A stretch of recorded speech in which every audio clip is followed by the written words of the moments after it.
Okay, so what I'm going to define energy as, because we're going to talk about work, power, energy, all of this. Energy is the ability to do work. And now you're going to think of work differently. Usually if you say like homework, if you say I'm going to work, that means that you're going to fulfill some kind of duty that you have scheduled to you. What work is in the physics world is literally just moving an object from one place to another using some amount of force. So anytime you're moving anything, some amount of work is going into this. So say I take this book, my muscles are going to put force into the book, right? If I'm going to move it. So if I move it here, I've done work on the book. If I put it back into the same spot, I've done zero work on the book because I moved it the same distance and back, so it's going to cancel it out. So say I put 10 newtons of work into the book and I moved it 1 meter, okay? Well, work is going to be 10 meters. But remember in physics, anything that goes in the opposite direction is going to have the opposite sign, right? So if I bring it back, sorry, this is supposed to be a W. If I bring it back, so if I put the same amount of force in it, but I put it back 1 meter, now I have negative 10 meters. So 10 meters minus 10 meters, my total amount of work was 0. Does that make sense? So when we're talking about work, we're seeing just how much force and what distance. And we can end up having negative amount of work, we can have positive amount of work, and all that means is what direction is it going. So that's just kind of what you have to remember. Now, you're gonna have your equation. Work is equal to force times distance. Now, also, you're gonna add to the end of it cosine of the angle, okay? This is gonna be if it's on an incline, all right? So you're gonna have your force and you're gonna have your distance. So you're gonna have your force move in some direction and you're gonna have the book move in some distance. Now, if this is your force and this is your distance, you're gonna have some angle between the two. So this is referenced by your cosine of your angle. You'll be able to tell if you have an angle or not. Usually your angle is going to be 90 degrees, 180 degrees, or 0. So say if I have my book and I move it up and down, since I didn't change direction, my angle is going to be 0, essentially. And this is going to make way more sense when we start doing example problems, but I just want to keep it in your mind. Most of the time, if you take cosine of 0, it becomes 0, so you can just take it out of the problem.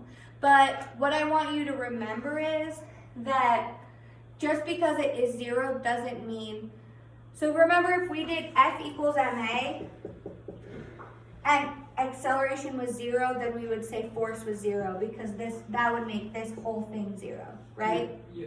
We're not going to do that here. If the angle is 0, we're just going to not use this and we're going to simplify it to weight equals FD. So if we do not have an angle, you're just going to work is going to equal force times the distance. If you do have an angle, you're going to use cosine of the angle. And you'll be able to tell if you have an angle or not. We're going to do 2 problems today, one with the angle and one without, so you can kind of see what that's going to look like. For your units of work, this is a Newton and this is a meter, and you're multiplying them together. So you end up with a Newton times a meter, so your units are named a joule. So if you have a joule, that's going to be your units of work. So before with force, we'd always say it's this amount of newtons, it's this amount of newtons. Now, if we say work, we're going to say it's going to be 10 joules. 10 joules. Okay. So then I've explained how to calculate it. All right, so let's do example 9.1, page 197. A 65-kilogram physics student jumps off a 2-meter-high masonry wall. How much work does the earth do on the student in his descent to the ground?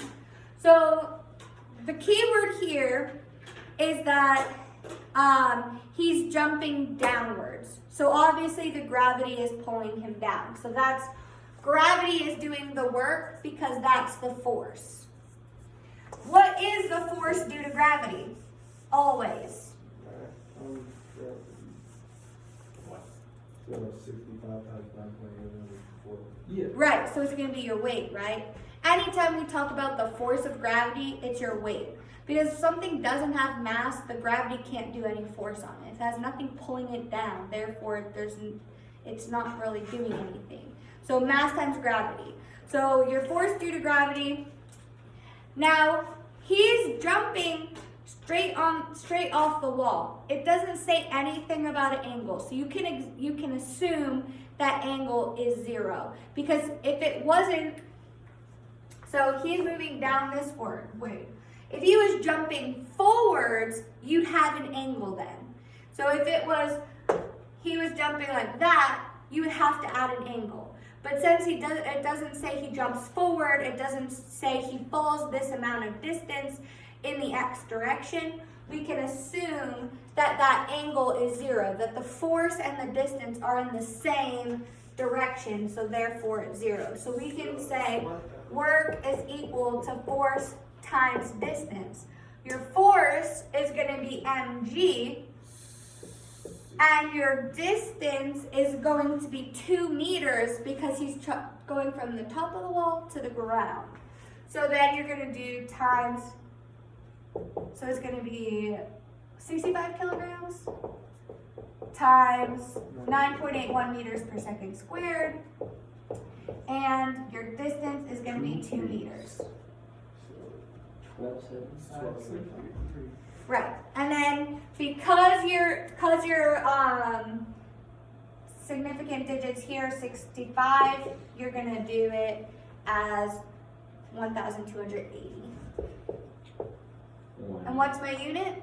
Joules. Joules. Perfect. So see why I say this is going to end up being kind of an easier chapter. We didn't have to find any components. We didn't have to do anything crazy like that. And we'll get there a little bit, but this should be easier. But if you don't remember work equals force times distance, and you don't remember that it's cosine of the angle, well then you just made an easy chapter hard. So what I would do is I would have an equation sheet. And we all did this a lot in college, and it's kind of a good habit to do. Anything that we had to memorize and it was difficult to memorize, we made it our screen saver on our phone. So that every time we looked at our phone, we would just look through it and then just move on. It helps though, because you know how many times you look at your phone during a day, even absent-mindedly, or to look at the time. So if you just open your phone and you see work equals force times distance, it trains your brain to just know it, because you see it over and over. All right, calculating work. So this is where we're gonna see the angle come into play. So it says a man pushes a lawnmower with a force of 30 newtons directed 60 degrees below the horizontal. The lawnmower moves 20 meters. How much work did the man do on the lawnmower? So let's write our diagram. So here's the key. The angle is going to always be between wherever the force is being pushed into it and where the distance is. So we have this man pushing this lawnmower, right? I don't know how to draw a lawnmower, but something like that. That's big. And then, so this man is pushing it. So the force is right here. What's moving is right here. So this is your distance, this is your force. This angle between the force and the distance is 65. So do you see why we use cosine? Because it's in reference to the y instead of the x. Oh, the angle 60. 60? Oh, sorry. Sorry. 60. So this is why we use cosine. So all you're going to do is, you're going to say the force, which is 30 newtons, then times 20, and then you take the times the cosine of 60. And that's literally the whole problem. Yes. So much easier than the last chapter. So I expect A's. I'm going to let you guys be done for today. Tomorrow, what time is it? It's 12:43. Yeah, I'll let you be done. Tomorrow I'll show you why you and how you can do it graphically, but I think you'll see that it's most simple to just use it. I have my dad's. I'm Do you want me back?